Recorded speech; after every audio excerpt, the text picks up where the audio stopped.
Hey everyone, I am Wolfie the Kitsune, um, or just Ash.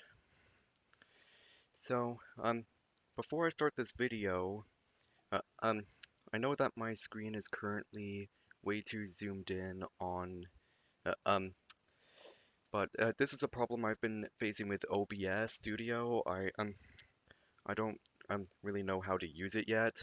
I should solve this problem when I get the hang of it. Uh, um, s Second of all, uh, um,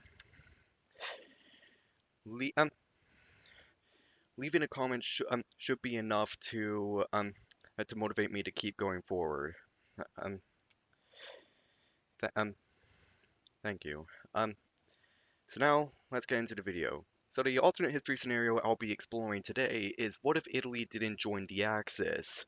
Now, we all think of Italy as the Axis's broken spine, dragging Germany down in Africa and the Balkans. However, this was mostly just a myth spread by German officers to make themselves seem less confident, because they simply didn't want to admit that they were undersupplied for Operation Barbarossa. Um, but that doesn't mean this won't be an interesting scenario. Um, hmm. So first, let's get to the how part. During the Italo-Ethiopian War, no, the Second Italo-Ethiopian War, uh, um, uh, Ger- um, Germany will support Ethiopia. The, um, um, this is to discourage Italy from defending Austria. I think, if I remember correctly. Uh, So what we can do here is that the Germany support for Ethiopia does continues, which creates a rift between the Germans and Italians early on. Um, Furthermore, we could have Adolf Hitler himself remain salty over Italy's betrayal during the Great War. Um, I don't think this is enough, but this is the best I could do, to be honest. So, Italy is alienated and refuses to join the Axis. And the timeline remains relatively unchanged up until the fall of France. You see, during the last few days of France, the Italians joined the war, hoping to get Tunisia, Djibouti, and influence over southern France. This dragged them into a war with the British as well, and de Gaulle's Free France forces. The, this wouldn't I consider this to be unlikely here, as Italy would not be dragged into the war by their German allies, and Mussolini, as a coward, would not risk this. Well, hmm. It it is important to remember that that later on in the timeline, it is still possible that the Allies invade Italy anyway, as Italy can provide a gateway into Europe. Uh, um, and Italy did serve as a good distraction to the Allies, which benefited the Germans. Uh, Um, Now, even if Germany does not support Italy's Balkan campaigns, which might still happen, be, uh, um, this doesn't mean Operation Barbarossa starts earlier, like I've seen some people argue, and it certainly doesn't mean that the Soviets collapsed in 1941 or 1943. The As I've said earlier on in the video, the Germans were simply unprepared, and this accusation of Italy slowing down Operation Barbarossa was simply the German officers pointing fingers to make themselves seem less incompetent. Um,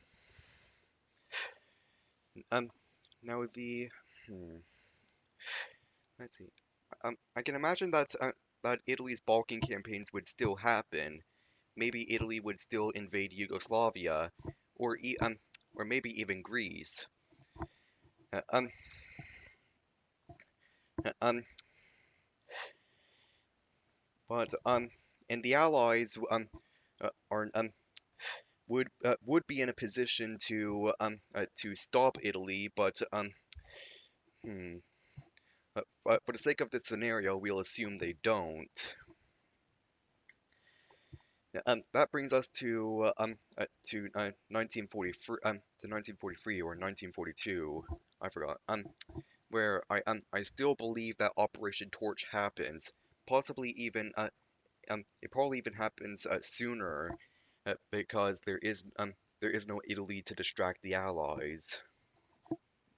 And um um and then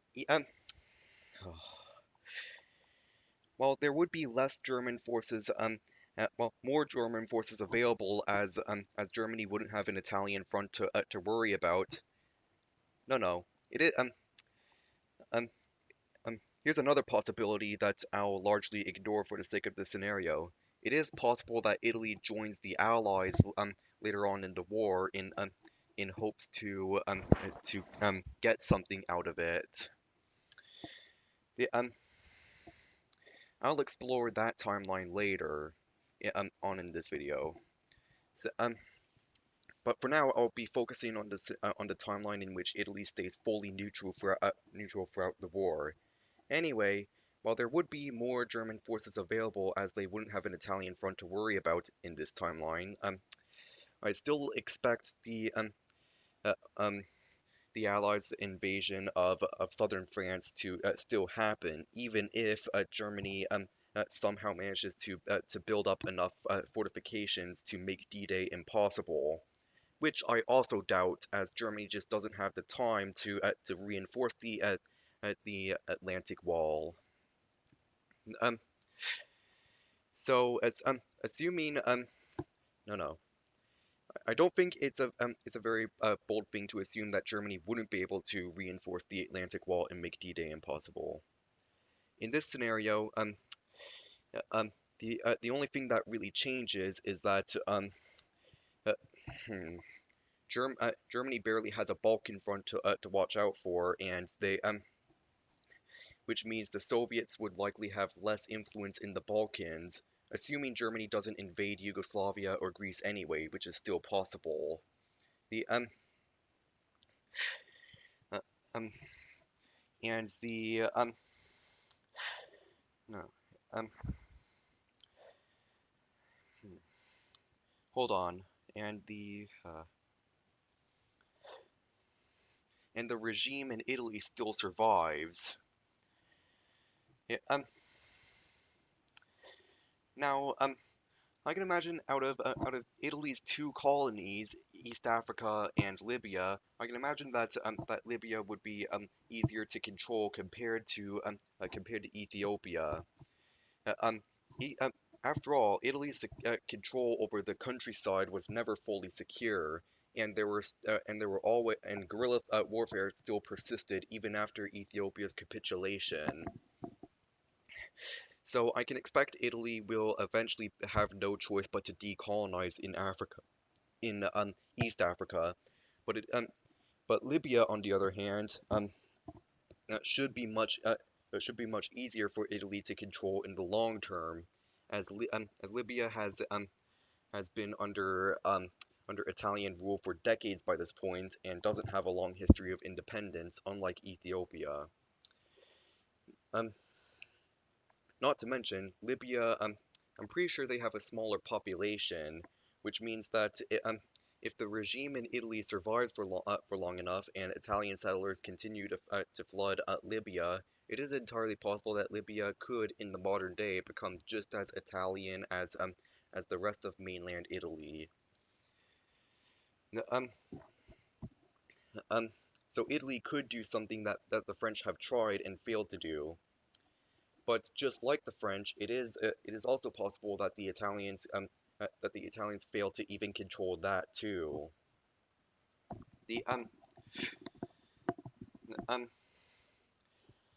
so, now hmm I doubt the West would put all that much pressure on Italy to democratize out of fear of Soviet influence. Um, and Italy could integrate into Western world in a similar way that Spain did. Uh, um, uh, um, if the Italian regime does collapse, then I can imagine it would be because of a long drawn out guerrilla war in Africa, similar to Portugal, or maybe once Benito Mussolini dies of natural causes, no he won't have any successor, and Italy will just democratize, like Spain. Um, and uh, um, hmm. So now we'll move on to the timeline in which Italy joins the Allies. In this timeline, uh, um, um, this wouldn't be an invasion that the Germans would be prepared for. The uh, um, I can expect that Italy may push into German Austria, but would get quickly bogged down there as Austria is very mountainous and defendable. The Italian officer corps is just generally incompetent as usual. But uh, um hmm. And yeah, by the end yeah. So not only does Italy likely also help out with Operation Torch and Operation Dragoon, um Italy may gain influence in Austria after the war. They may gain their own occupation zone, I mean. But I doubt that would really hmm. Well, maybe it would, but I can imagine that Italy would leave Austria under the same terms that the Soviets did. Italy would leave Austria if Austria promises neutrality, which they would. Um, but hmm. So now the National Fascist Party of Italy has the legitimacy of their victory within the Second World War. Um, and once again, I can expect that Italy would eventually be left with no choice uh, but to leave East Africa and maybe not keep Libya too. Yeah, in which case we mostly return to the previous timeline, except we may have um in actually stronger Italy. Anyway, that is all for today's video. Uh, Um, I'll try to get the hang of OBS Studio and DaVinci Resolve so I can make actually effortful videos that aren't as sloppy as this one. Thank you. Goodbye.